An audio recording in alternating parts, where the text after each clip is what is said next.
Everybody, welcome. My name is Carl Judd. If you do not know who I am the Executive National Trainer for LBA. We are finishing what I like to call page 4 of our sales system, which is probably the most difficult of the 4 pages. So I will say this. In many instances, you can skip this part until you show benefits, because the benefits page will also show the same information. However, doing page 4 prior to showing benefits lets them understand that drug coverage is going to be the same no matter how it's done, whether it's through a standalone drug coverage or through Medicare Advantage, for the most part. So the stages that they will fall in, etc., all that will be the same. So let me show you how to get there. I'm gonna share my screen. All right, good deal. And you can see my email address there, but not my password, so that's good. Okay, so in the LBA website, hopefully you have access to this. If you do not, you need to get it, because this is where we hide most of our stuff, especially the stuff that I have created for you. So if you've been with me for the last couple weeks or longer, you know that this website holds a lot of resources. So we go to resources inside of the media center. You will see the 3 tabs that pop up. And inside the tab that says making the sale, you're going to see on the first 3 options, pages 1 through 4. Page 1 is standalone by itself, and that's purposely set that way so that you can use it as a presentation if you need to.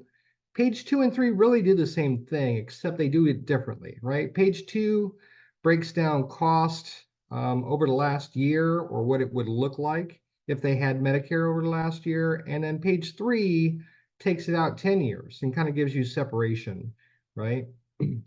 Page 4 is a booger, and it talks about drugs. So I'm going to go ahead. I just downloaded a fresh copy of it, and you guys should be able to see that. Can you guys see this page with the weird hexagons and stuff? Excellent. Okay, so let's talk about drug coverage. When we're sitting with a client, drug coverage is the most eventful thing in Medicare. And if you're not careful, you can lose your clients in this portion. So a lot of times, I personally will go pretty quickly through this. So I'm going to show you what that looks like, and then we're going to go back and explain a little bit faster or a little bit slower so that you guys have a better understanding. And these numbers might be a little bit off because I made this in 2023. So they might not be current numbers, but the general concept should be the same. So when we talk about drug coverage, and if you're my client, I'm going to tell you, look, Medicare breaks down into basically 3 stages, right? You're going to have your initial stage where you're going to have co-pays. If you have brand name drugs, or if you have specialty drugs, you're probably going to have a deductible, and that will stay in place until you hit about $4,700, right? Just under $5,000. Then what happens is the insurance company is not allowed to help you. So you go into what they call the donut hole, or the coverage gap, right? And what happens there is all the money that you've popped out of your pocket, right?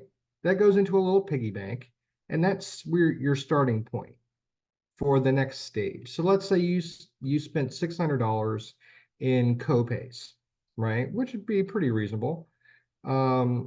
You're going to start at 600, and then you and the manufacturer are going to have a split co-insurance or co-pay amount for drugs while you're in the donut hole, right?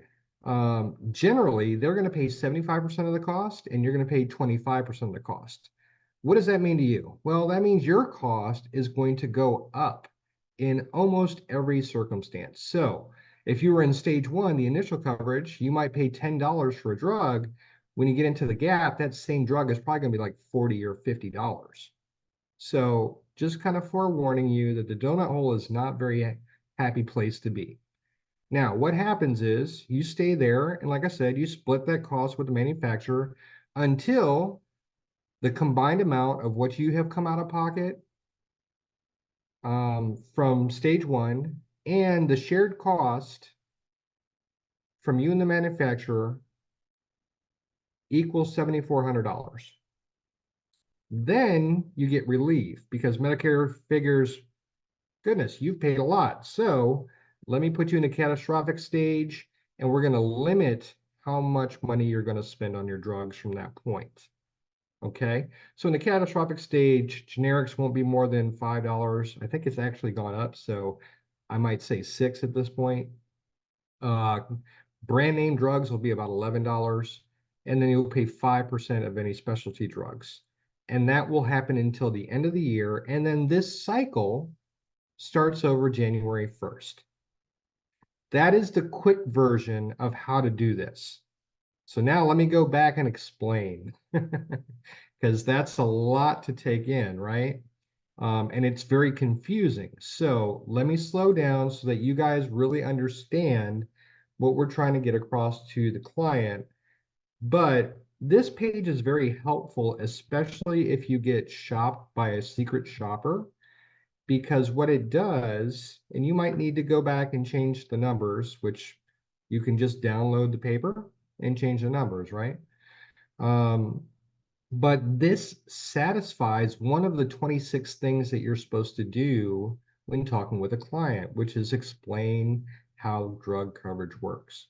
So starting in the initial coverage stage, there's actually two stages inside of there, but to simplify it for a client, we're just going to call it initial coverage, because initial coverage for generics does not have a deductible with, I can't think of a plan that has a generic deductible. So the initial stage by the Medicare book would be a deductible stage. However, there are no deductibles for generics. So tier 1 and 2 are generics, 3 and 4 are brand name drugs, and tier 5 are specialty drugs. So when I kind of condense this for them, what I'm saying is, look, if you have generics, you're not going to have a deductible, but you'll have copays, and it'll be a set dollar amount, right? For example, a common copay structure for tier 1, 2, 3, 4, and 5 would be 0, 10, 45, and 100. And that would break down into preferred generic, non-preferred generic, preferred brand name, non-preferred brand name, right? That's your 4 classifications of normal drugs. And then there's also tier 5, which is a specialty tier. You won't find a lot of that. It's things like liquid radiation or, gosh, there's not a lot of tier 5s, but maybe like if they have a liver transplant and they have to have a drug in that classification, that might be a tier 5, right? But you really won't see a lot of tier 5. So you really won't see a lot of that specialty tier drug. Now, some plans also have a tier 6, and I'll address that. Tier 6 is generally found in special needs plans. You'll find them in some regular plans, but generally you'll find those in special needs plans. And those special needs plans, for example, like a diabetic plan, will put things like diabetic drugs inside of that tier two, or a heart conditions. They might put that in tier two. And so that'll have a specific cost for those specific medicines. And that's a feature of joining that plan. Um, and they will usually mirror a tier two drug, but they should cost more. So tier sixes, if you do find them, are generally less expensive drugs that are normally found on a brand name level, but they're charging at a non-preferred generic cost. So anything tier three, four, or five, which are both of your brand name drug classifications or specialty drugs, are most likely going to have a deductible. Now that's going to range by plan, so you'll have to go into the actual plan details to find out what that specific deductible is. Um, but they will all have them for those classifications. Okay. Um, and then what's happening inside of this initial coverage, I like to think of it as a piggy bank, right? Every time they have a copay or a deductible, any dollar that comes out of their pocket for their prescription drugs that they pick up at the pharmacy is going into this piggy bank. Okay. So we have to kind of keep that in mind. And we were going to put that off to the side for a second. I'm going to come back to it, right? So just remember the piggy bank is starting to build every time we pick up a prescription drug.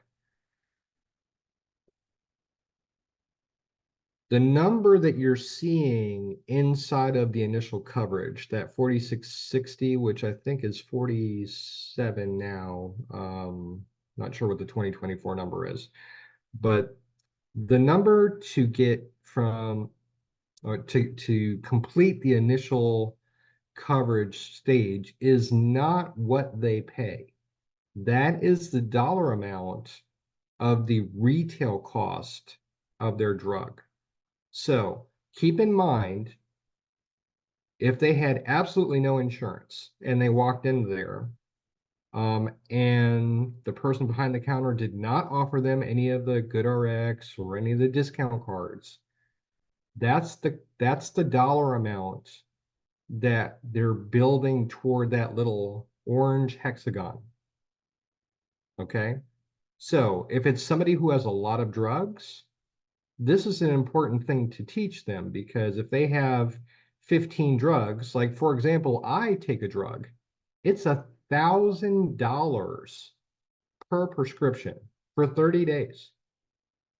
I would reach the donut hole, right? So it would be important for somebody like me to understand how the donut hole works, because if I'm going in it, I want to know if I'm going to come out of it as well, right? So keep in mind that that number is, again, not what they're paying out of their pocket. It is the actual retail cost of their medicines.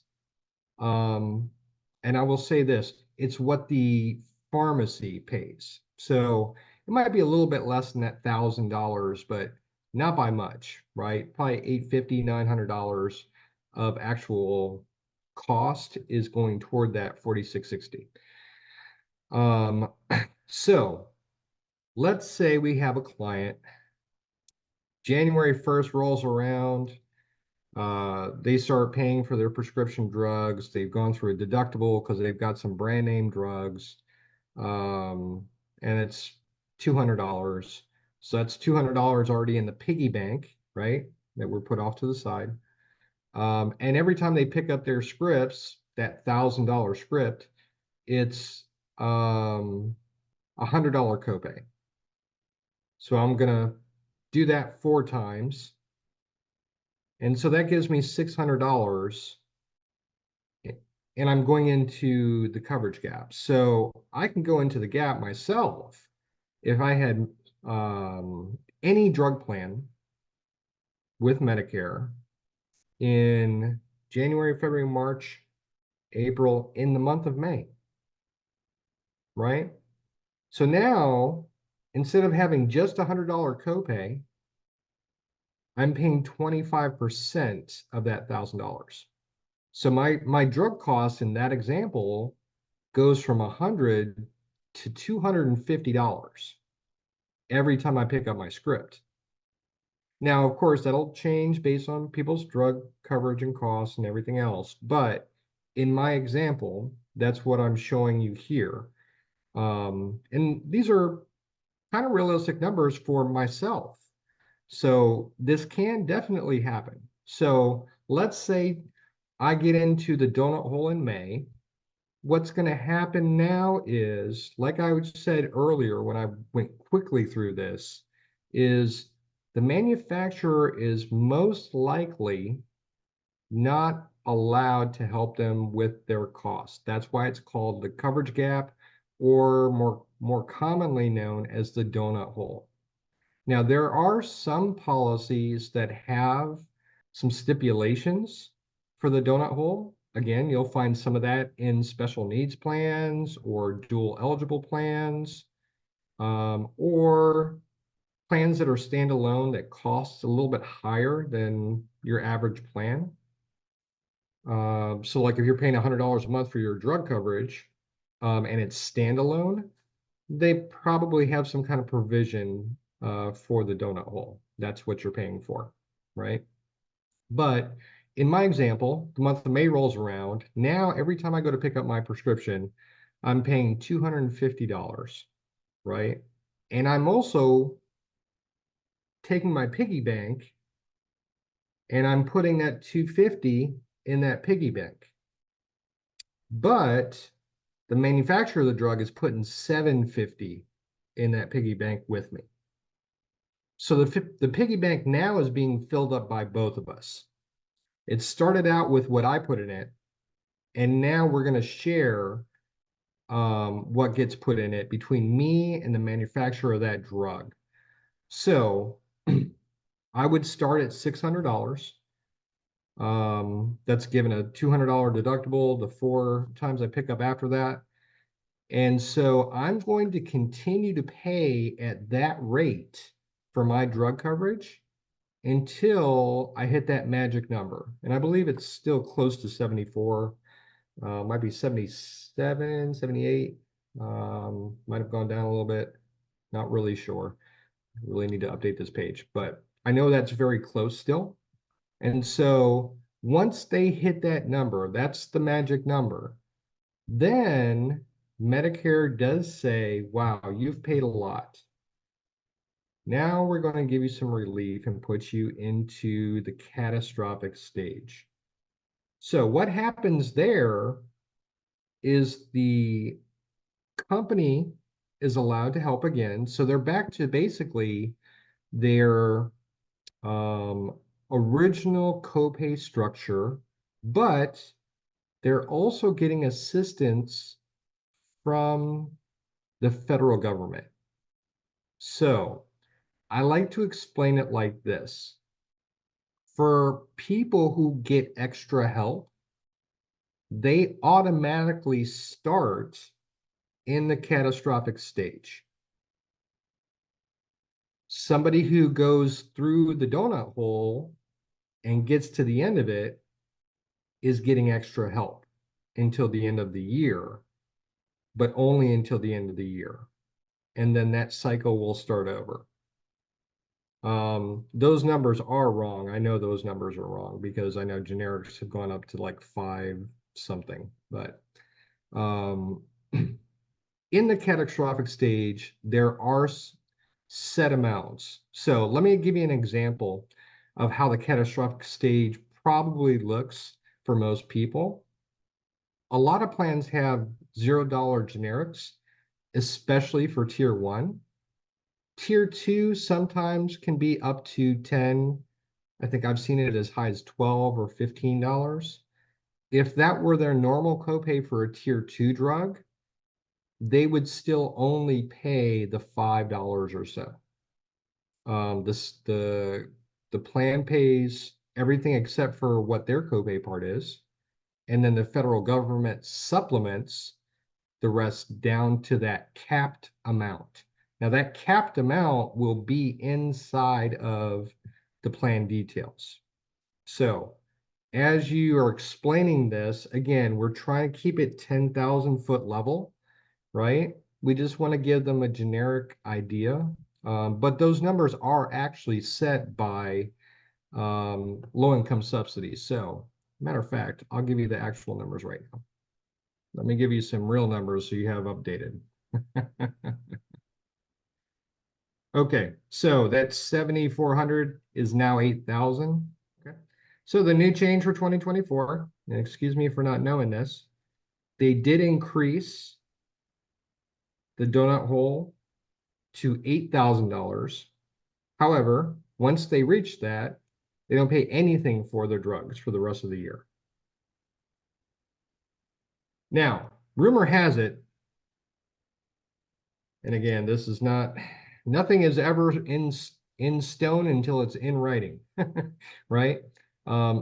There are rumors that the plan for the donut hole is to go away in 2026. There's nothing that I have seen that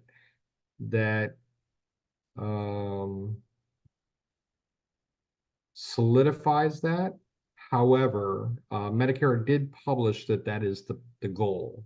I don't know if they'll make that goal, but that is the goal. Let me get back to my page 4. Okay, so scratch these numbers. I'll really have to update this page. Apologies for the page not being corrected for 2024. But so then in the catastrophic stage, they just won't pay anything for their drugs until the rest of the year. So that's the government's way of giving them relief. But really what's happening is they're going back to their original copay structure with the insurance company, and then the federal government is coming in and paying the rest of the cost.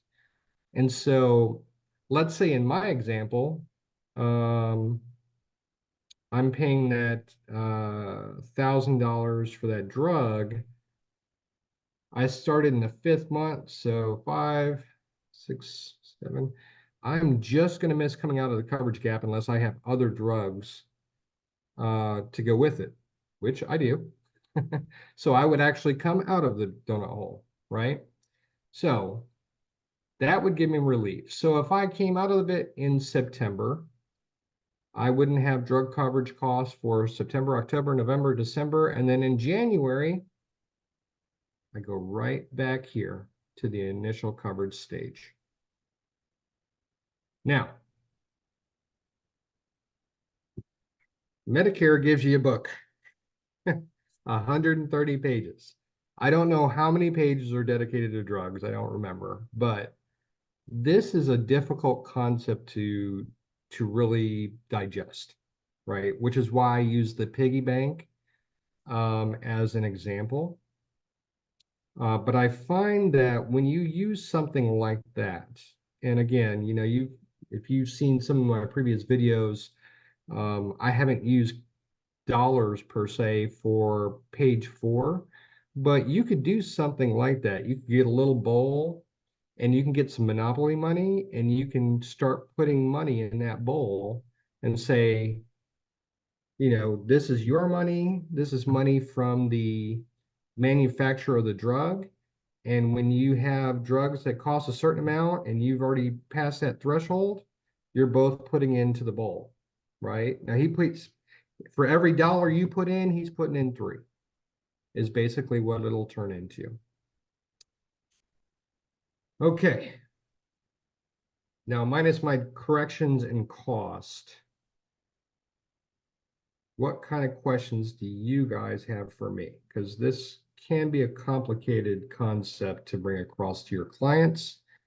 So I want to make sure that you guys have a good grasp on this, because whether you do it before you show the plans or whether you do it while you're talking about the specific plan you're going to put them on, you have to go over this part with them to be compliant.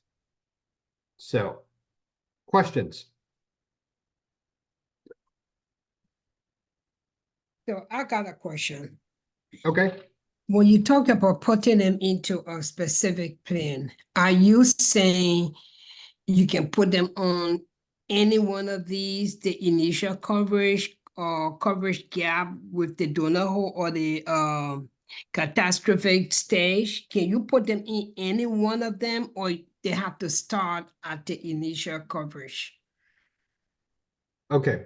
Good question. So to clarify, this represents every plan that's out there that is under Medicare, right? So if it's a Humana standalone drug plan, or if it's a Humana Medicare Advantage plan, if it's a Aetna standalone drug plan, or an Aetna Medicare Advantage plan, the three stages that I talk about here is how that drug plan will work. That is dictated by Medicare. So for them to have a contract with Medicare to be able to offer a drug plan, either by itself or wrapped into a Medicare Advantage plan, it has to follow this structure. Does that make sense? Kind of just as confusing because I haven't done, I'm pretty new to this, so I'm trying to like understand it better. But yes, I can see what you talking about, you know.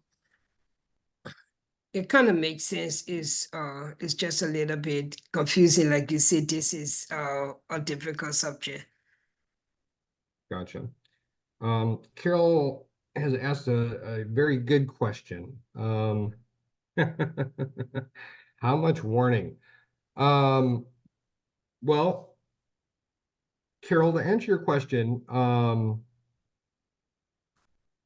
generally what happens with, again, any of these plans, they're going to get a statement from the carrier, right? So from when I say carrier, I mean a company like Humana or Aetna, United Healthcare, whoever, right?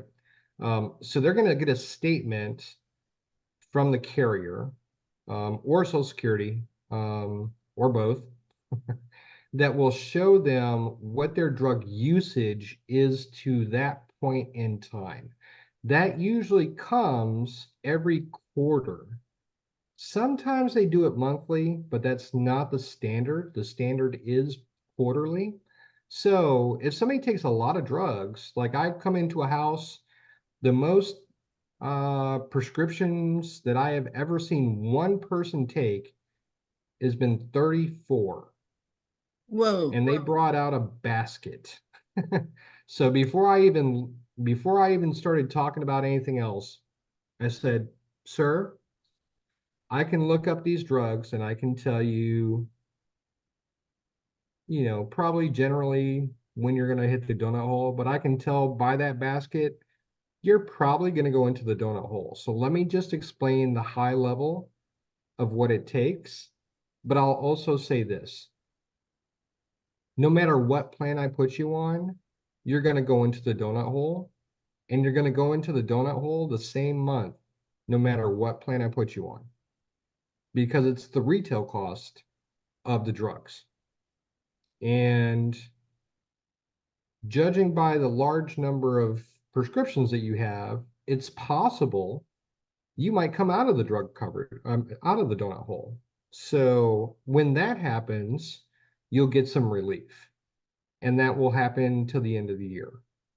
But if you want me to, I can look up every single one of those 3,400 drugs. But let me ask you this, because this person actually had Medicare the year before. I said, when did you go into the donut hole last year? They said April. I said, well, you're probably going to go in April again. And sure enough, he went back into the donut hole in April, and he came out in October. So you can really get bogged down with drug coverage. And here's one of the caveats to Medicare is that if I go to, you guys don't have to make sure you're staying with me. You guys see the Medicare.gov website? Okay, good. Oop, I get a pop-up. Get rid of those. If you went into a plan, and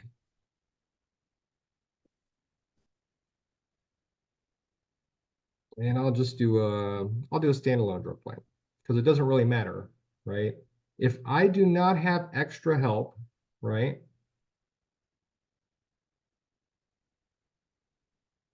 And I go and get looking at drugs, I'll show you. You see how it starts if you go to Medicare.gov, I think Sunfire does the same thing. As you start typing it, it will give you options. Atorvastatin, we'll add that drug. That's a pretty standard supply. We're going to add another drug. We're going to take Cymbalta.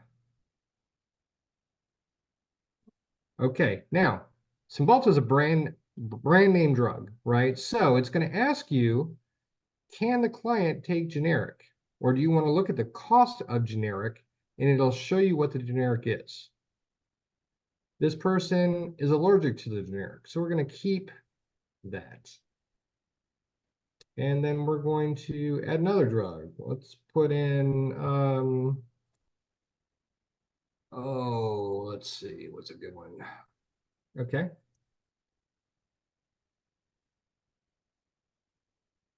Okay, so that's a diabetic drug.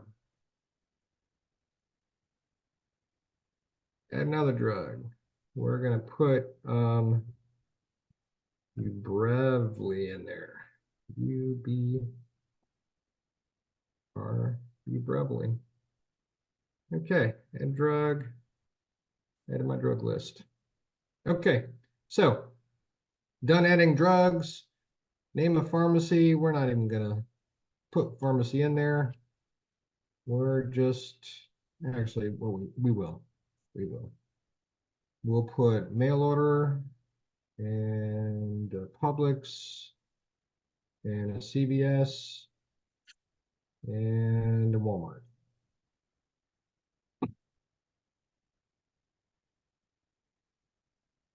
And done.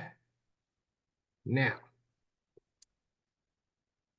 you see these crazy numbers down here? 4,000, 5,000. It's going to start getting stupid here in a second. 17,000. Okay, why is there such a disparity? Well, let me show you. You can go into the plan details. Now you can do this inside of Sunfire as well. I just don't teach Sunfire, so I stay out of it. Okay, oops. So if I go into the drug coverage, tells me where I'm in and out of network. Of course, that'll tell you differently in Sunfire, but you see how some of these are just not covered no matter what? Their first prescription, $8,000 to pick it up. Well, oh no, I'm sorry, that's for you. That's for the year. Let me get to where we break down. Okay, so it's telling me basically my annual cost for each, right? So Ubrevely, $4,000 for the year. The Ozempic, $8,000 for the year, right? Now, if we look back into how the coverage actually works, that person could not pay $14,000 for their drugs, right? Based on the math simply, right? Because that drug over the course of 12 months, and I know it to be true, it's $1,000 for the Ubrelvy, right? Per month. So they're showing 4,000 of that, which is reflecting some of that split between the manufacturer and the client. However, what they're not doing is they're not taking all of that together in to consideration.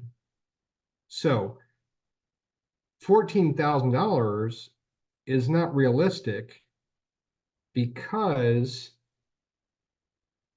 let's say they have a $250 deductible, right? $250 and $100 copays for tier 4, which is what it would turn into.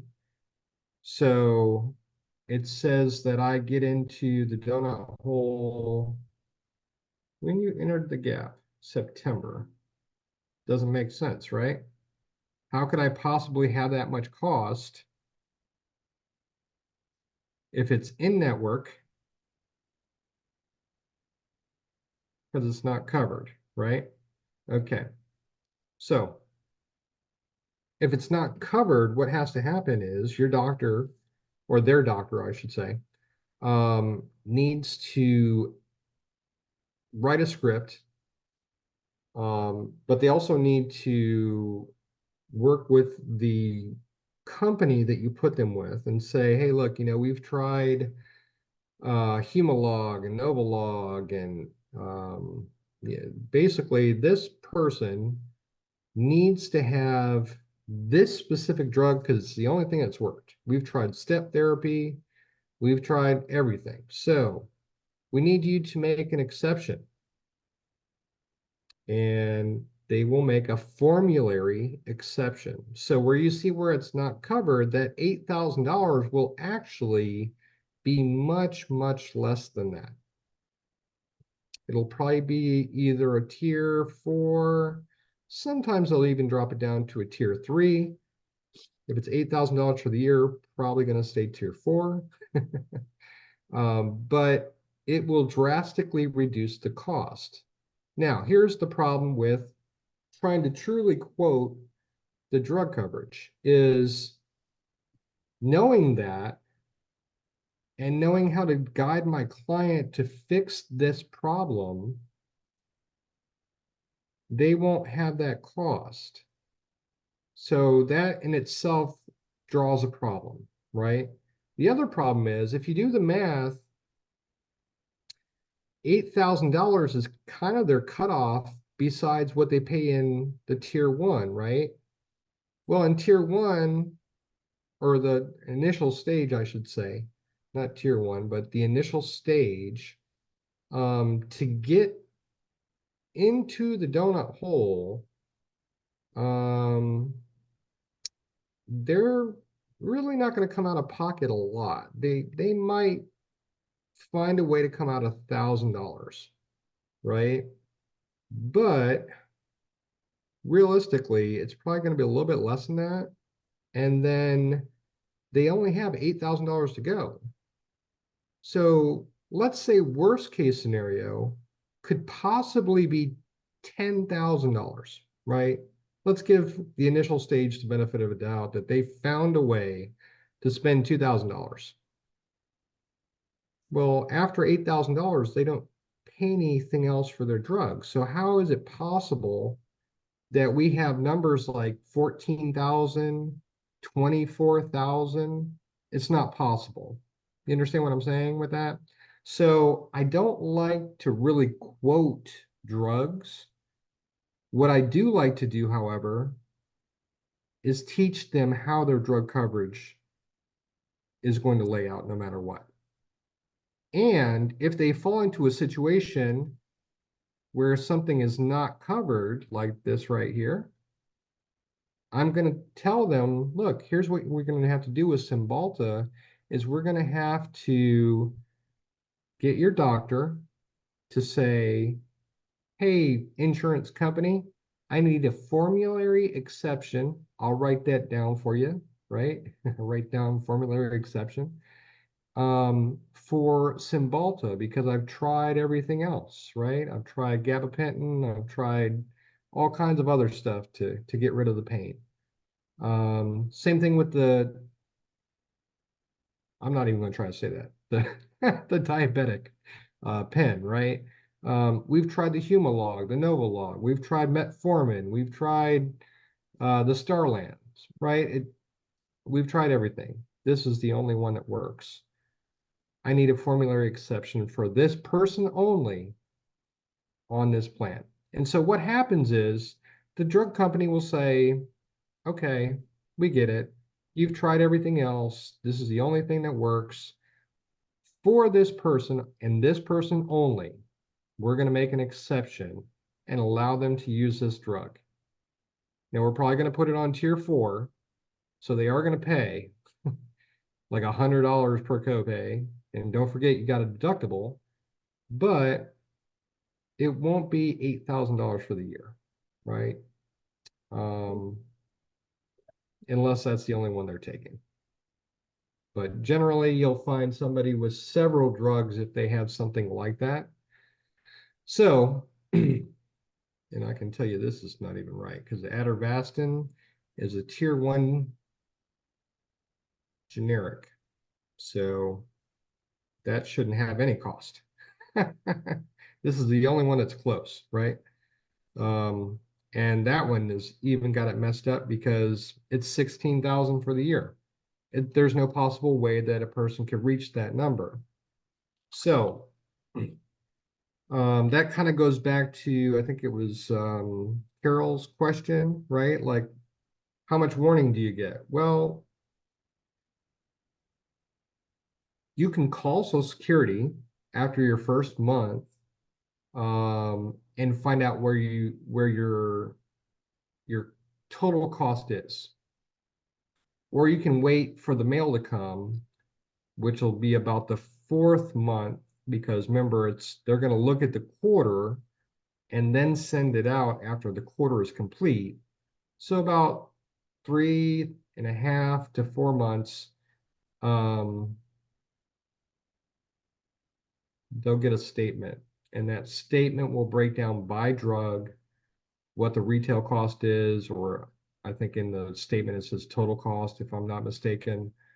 It'll also tell them what they have paid, what the insurance company has paid, and how much they have to go before they hit the donut hole if they are not already in it. So to answer your question, Carol, really depends. I wouldn't say that they get warning, but they get information, which is why I like to revert back to explaining how their coverage is going to work instead of trying to dive deep into their drug cost, because the reality is it's not really going to matter a lot between plans unless it's something that's covered like under a tier 2, or there's a special caveat for the donut hole for maybe generic drugs, but that's going to be minimal in the big picture of what their cost will be. So I like to say, in general, your cost is going to be about the same no matter what drug company we put you with, or even if it's wrapped up into a Medicare Advantage plan. Now, there are some instances where you save a few dollars here and a few dollars there, but in general, if you're going to spend $8,000, it'll probably be a range between $77 and $8,200 all the way through. But for most people that are taking generic drugs, and maybe 1 or 2 brand name drugs, the difference is going to be so little, you won't really realize what the difference is. As a matter of fact, what you probably will experience is, if, for example, you're in a Medicare Advantage, the other plan benefits become a little bit richer when you have stuff like that. if they were to cost a little bit more, or if the drugs were to cost a little bit more, you're probably getting a little bit more dental, or you're probably getting a little bit more over the counter to offset that little bit of drug cost that you're paying.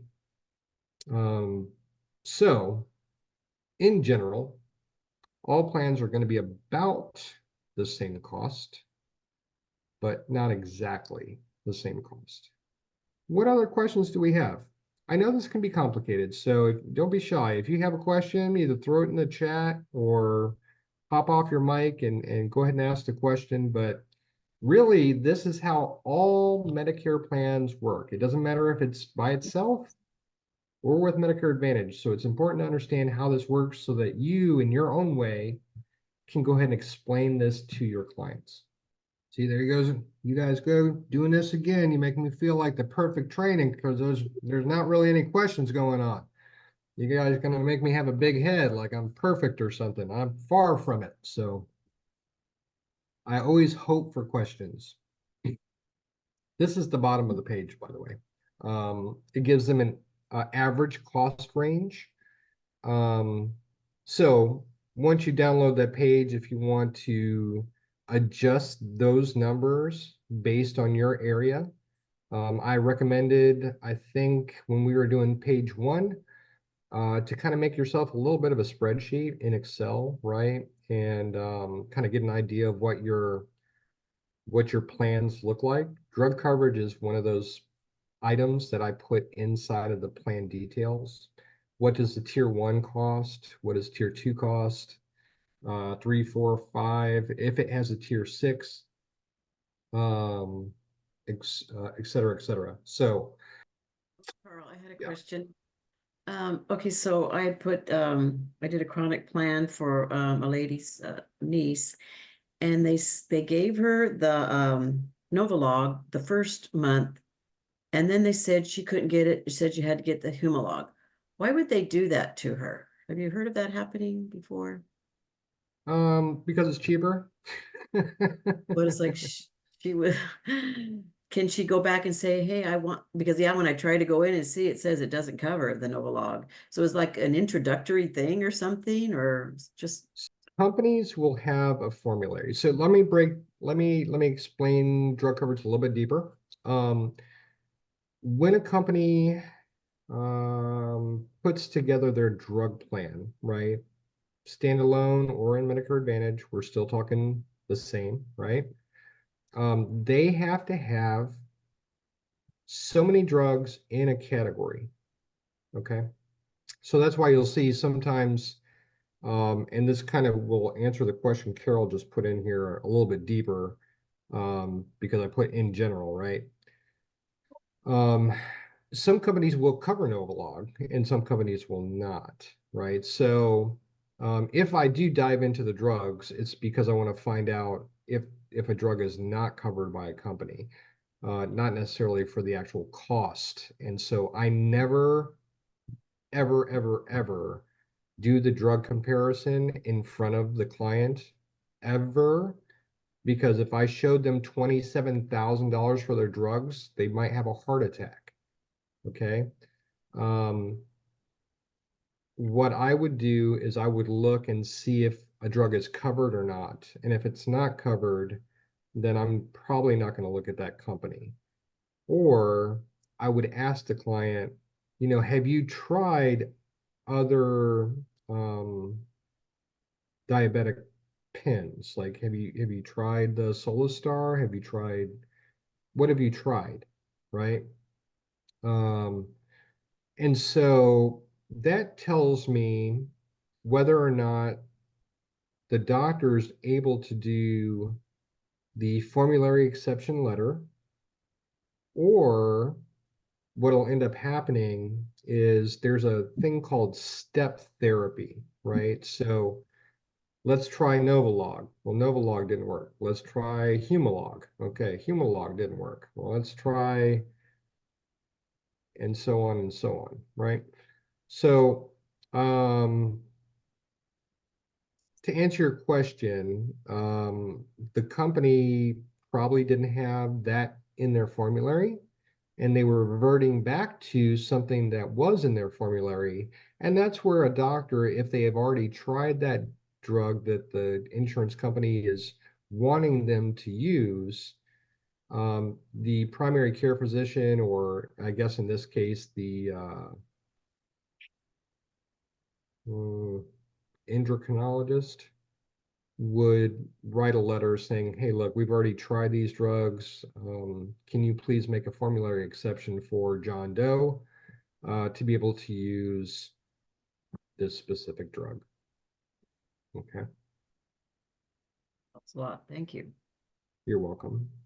Okay, Ronnie, branded versus generic. Generic maybe is an exact copy, but labeled generic. Well, no. I would say this. A lot of times they are built similar, but think of it like this, right? I drink a lot of this stuff, Mountain Dew. You guys have seen the ones that are made with real sugar, right? And then you've got the regular Mountain Dew that's made with an artificial sugar, right? They're both Mountain Dew. They both have a similar flavor, but I don't like the one that's made with real sugar. I like the regular Mountain Dews, okay? Drugs are kind of like that. They, at the end, should do the same thing as what the brand name does, but they probably have a different chemical mix in some fashion to get to where it is. Now, sometimes it's the exact same thing, but in a lot of instances, there'll be something that's cheaper, and that's why it's a generic, because they have found a cheaper way to make it, right? So where a tier 4 non-preferred brand name usually comes from is one of two things. Either it's brand new to the market and everybody's won it and it's not covered by anybody, right? And they finally just put it on the formulary because there's been so much need for it. Or, well, no, that's pretty much it. Or it's not covered, right? But brand new drugs are going to be very expensive, especially if it's just hitting the market. So if you see a commercial for Zumbrella, I don't know, some crazy name drug, right? And you're like, oh, I've never heard of that one before. And you happen to come across a client that says, hey, man, you see that commercial for Zumbrella? And you're like, yeah, I just saw that. I take that stuff. Right? You already know it's going to be expensive, right? It's going to be expensive. Now there's some exceptions to that, like Humira, for example. Still kind of an expensive drug, but it's been on the market for a while. So what ends up happening with drugs is when it first hits the market, it's going to be very expensive. When it's been around for a couple of years, their trademark or their ability to keep other companies from making the exact same drug kind of wears off. And so that's where you start seeing generics for the same type of drug. And if you don't see any generics, that means that even though their chemicals are posted and you can look them up based on their trademark, no other company has found a way to cheaply make the same drug. Okay. But that's how generics are born, is that brand new drug is been on the market for a while and a cheaper way to do it is found, and so they can offer it at a less expensive cost. But to answer your question exactly, no, they're not always exact copies. And they don't always work the same exactly. Some people have to be, like my wife, she for a while was taking levothyroxine for her thyroid. And as a military person, TRICARE says, we don't like that one. That's brand name. Why don't you try this one instead? And she couldn't take the other one. Didn't do anything for her. So she actually had to take the brand name. So you'll have clients that fall into that same situation where that you have to use a specific drug. And that's where the formulary exceptions sometimes come into play. Now it won't cheapen a brand name drug, but if it's not covered, it can put it on the formulary for that specific individual, and only that individual. So, any other questions? Now, this page, again, you can just go into LBA's website and download. Lots of things in there that probably need to be updated, but that's not a bad thing for you guys to be able to update stuff. So you've got the template. Just go ahead and adjust the numbers as you see fit. And really, depending on where you are in the country, those costs can differ a little bit as well. So you might find plans with generics that have a different range, or brand names that have different range. So I would encourage you to take that template and adjust it according to where you are, just like the other 3 pages in this 4-page system. So what is this 4-page system, right? The first page is really, what does big Medicare look like, right? What do you have right now if you have straight Medicare? What are your options, right? You've got the pay-as-you-go path. I'm sorry, you got the prepaid path, which is getting a Medicare supplement, getting drug coverage. And for most places, that's about $3,000 a year. I think maybe California, New York, Jersey, some other places, that number is really low. Might be more like $6,000 a year. So again, adjust that number as you see fit. But in general, this is what your cost would be going through a prepaid path. And then you have the other pathway, which is pay as you go, Medicare Advantage, right? Medicare Advantage takes that drug coverage and puts it into your coverage already at no cost. And for a lot of plans, you don't have any cost. Now, there are some areas that do charge for Medicare Advantage, but in general, most of the country does not charge to go onto a Medicare Advantage plan. They do not have a monthly premium to them. So they have the option, which would look very similar to group coverage. And even in the military, right? I have the choice to go prime or select, which basically means an HMO or a PPO, right? Do I want a plan that has a network only and it's going to be less expensive?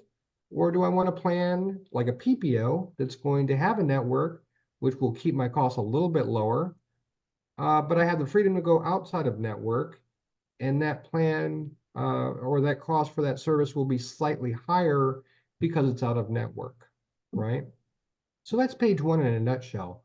You can use page 1 as an educational seminar. You can use page 1 to introduce somebody into Medicare. Page 1 is very useful for many, many, many things, right? So page 1, I highly recommend you using with all clients, whether it's individual or in a group setting, right? You can take that, manipulate it a little bit according to your area, and then put it up on a projector and show them an educational seminar, which is what we do a lot this time of year. Page 2 and 3, you're breaking down their individual costs. Now, this is where you're getting personal with the client. And the purpose of page 2 specifically is to gather information that you're going to need for Sunfire platform to be able to quote them, right? Who are their doctors? How many times do they see them? This is what the cost is going to look like. So you're giving them information back, but you're collecting information that you need as well, right? So page 2 is an overall look at what last year would look like if you had Medicare Advantage or a Medicare supplement, and which pathway would look better financially. But we're also gathering that information that we need. Page 3 is really just a big look, right? A 10-year look at what would happen. But what we're doing is we're teaching them in page 3 a very important piece of the puzzle. And again, if you get secret shopped, page 3 is critical because it teaches the point about maximum out of pocket. And that's one of the 26 things that a secret shopper will try to make sure that you are educating your clients on.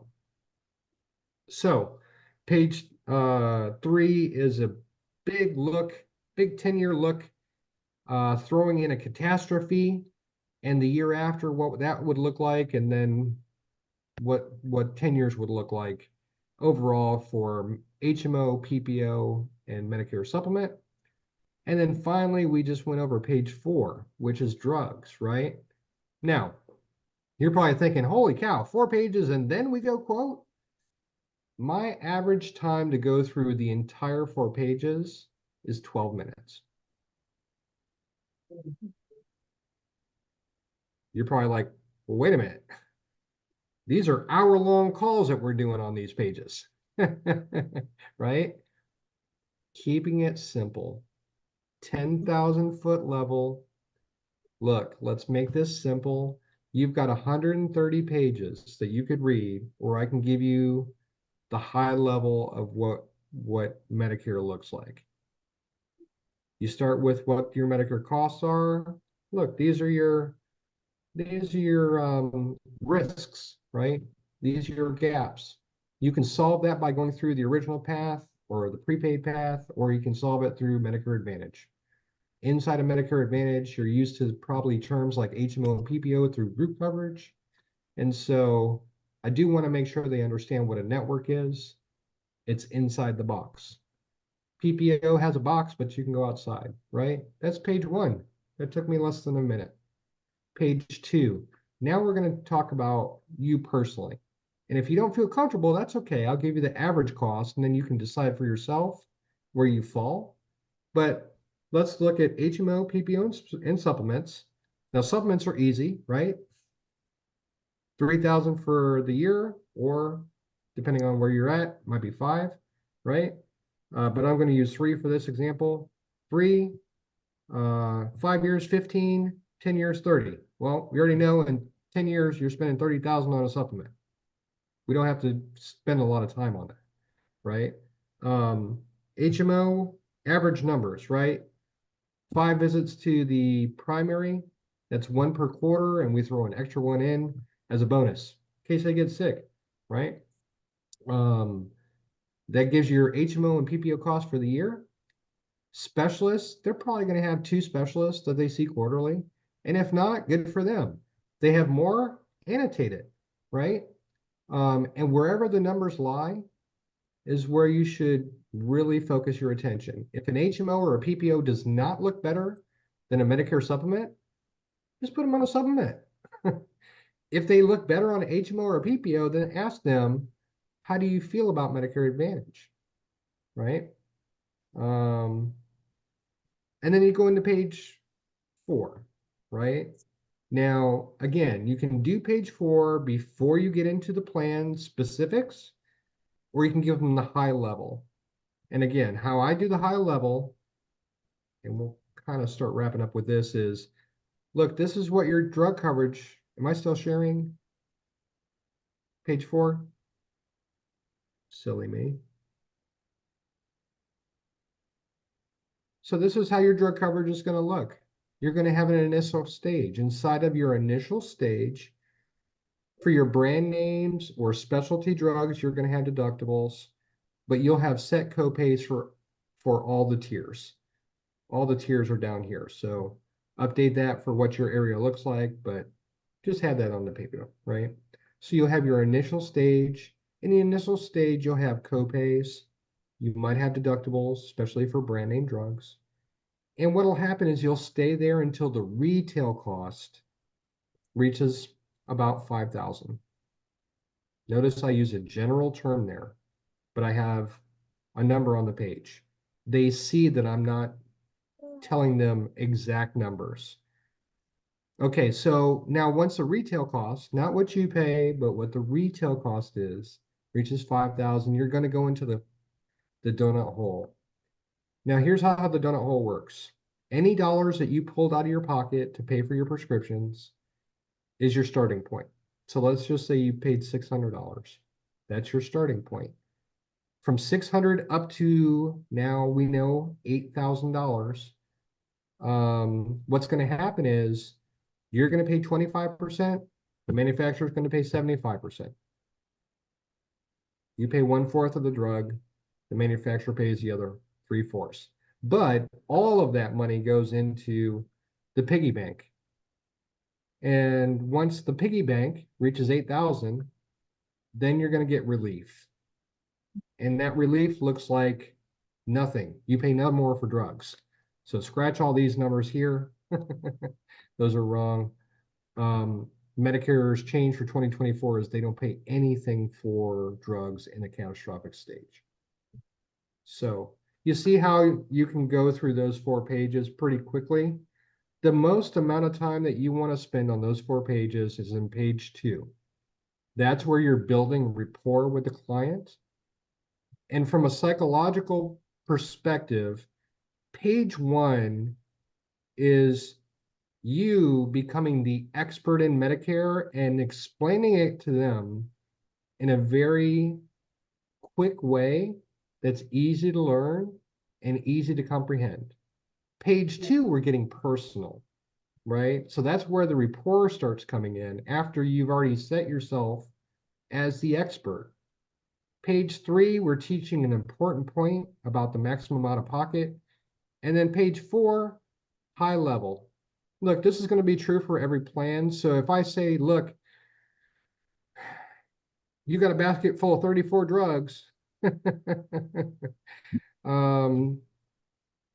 Whenever you hit the donut hole last month or last year, you're going to hit it about the same time this year. I can do things like that, right? I can have more of a casual conversation with my client if I do it that way. If I show them a high level right now, by the time I get into the actual drug coverage on the plan, it'll mirror what I have here. It'll say, hey, look, maximum out of pocket, coverage, initial stage. It'll say if there's a deductible or not. Oh yeah, see, remember 3, 4, and 5. That's what I had on my sheet. $8,000. You come out of the donut hole. Oh yeah, that's what I had on the sheet. So, like I was saying, with drugs in general, they'll probably be about the same no matter what plan we put you on. So we can dive into the drugs if you want to, but I think the most important part is probably the medical side of it, right? Now, if I can get through this in 12 minutes, when I get to Sunfire to actually do my quoting tool, or if you have a spreadsheet like I do, you can get through the rest of that appointment in about 10 minutes. That's 30 minutes for your appointment, right? Now, Ronnie, I know you've been with us for a little while, right? How long do your appointments last right now?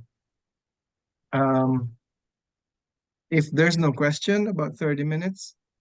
Okay, good. So you're doing good. When you first started, how long did they take? About 45, the very first one. Okay. That's actually not too bad. Did you do all 4 pages? I did the 4 pages. Okay.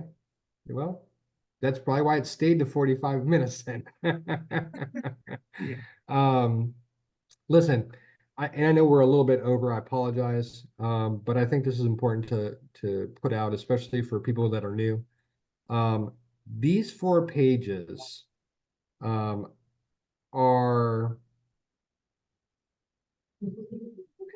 they are time savers, is what they are, right? You can try to open right into a book, right? Or you could try to jump right to page 2. And it's possible for you to do that, but in my 20+ years of doing Medicare, I have found if you do these 4 pages before you start talking about actual benefits, one, you've already made the person feel like you're an expert, you've built rapport, they understand the high levels, you don't have to get into the nitty-gritty, and you can show them a plan and they'll actually understand, okay, that's right, he said for Medicare Advantage, I'll have a copay. Well, this is what that copay would be. That makes sense to me. I can do that.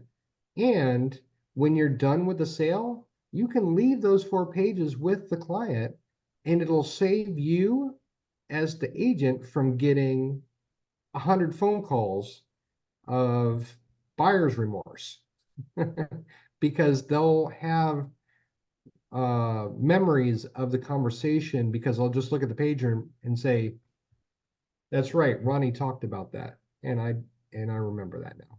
That's why we went with Humana.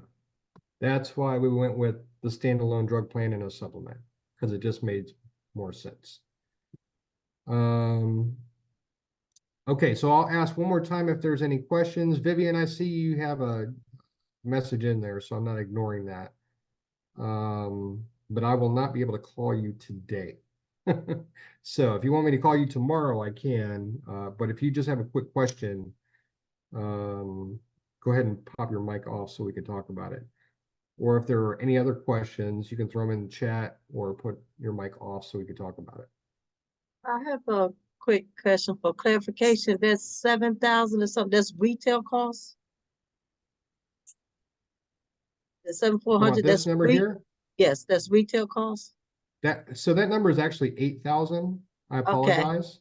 Right, I But understand. no, that number is not, it's not retail cost. It's a calculation, right? So the easiest way for me to say this is basically what the pharmacy pays for the medicine Right, is how the money's split in the coverage gap portion. But you also have to include the money from what they've paid in copays or deductibles or what have you from the initial stage, right? So whatever that dollar figure is, that's their starting point to get to 8,000. Does that make sense? somewhat. So for example, if I paid $600 in deductible and copays in my Right. initial stage, that's my starting point. Okay, And then from 600 to 8,000, between me and the manufacturer, we have to come up with $8,000 oh, of okay, what the pharmacy paid for the drug, not what okay. we'd actually pay. What the pharmacy paid for the drug. Then we get the relief in the catastrophic stage. Does that make sense? I think I got it. Okay. Now, So, again, this is the most difficult portion of Medicare If I to see it teach. several times, I catch it. I look at the recording several times, I catch Gotcha. it. And we do have this on recording. So this specific one will be recorded. Plus we have, I think, 2 others. I have a short version of this as well. So if you want to get to just the nitty gritty, so you're used to going over the high level stuff, you can do that. Just remember to update your numbers because the numbers on this are way off.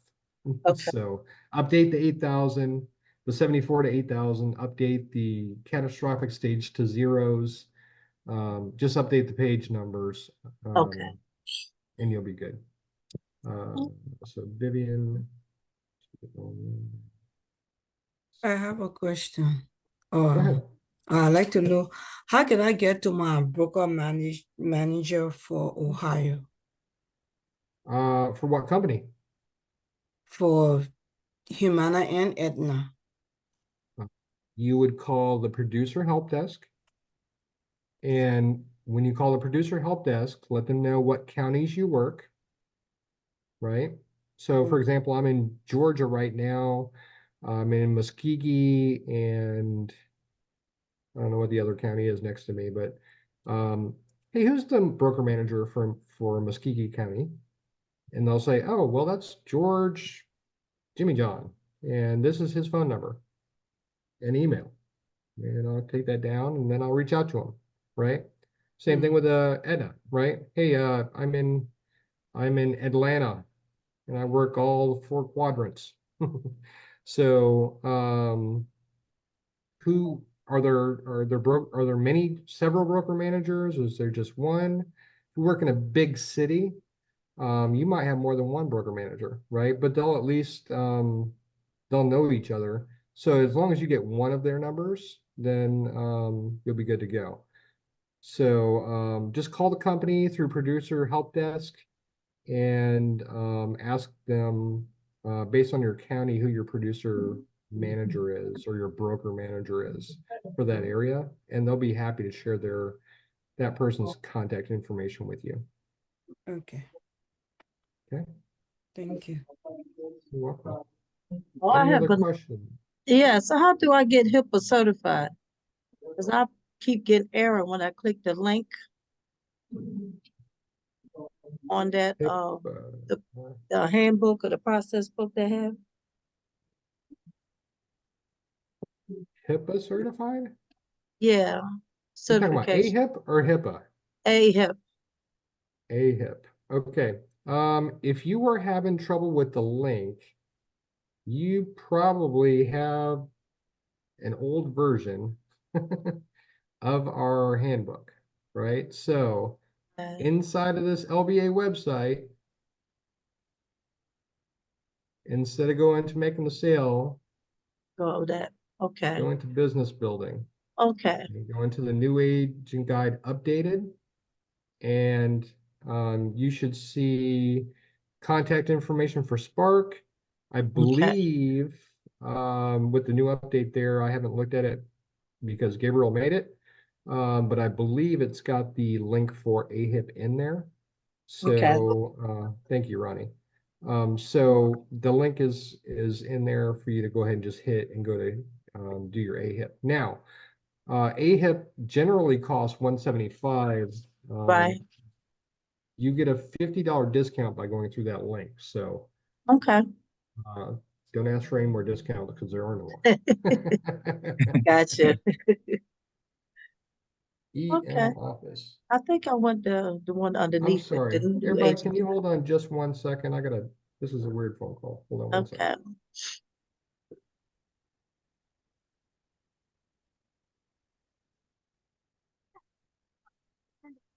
Okay, Okay, call marketer. Okay, I see some thank yous. I see Vivian, that tomorrow's okay.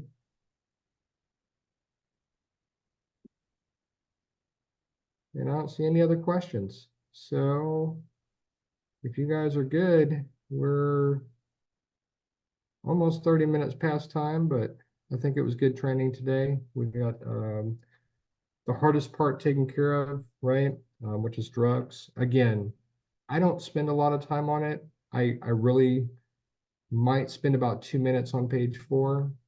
You don't have to do page 4 immediately after 1 and 2 and 3.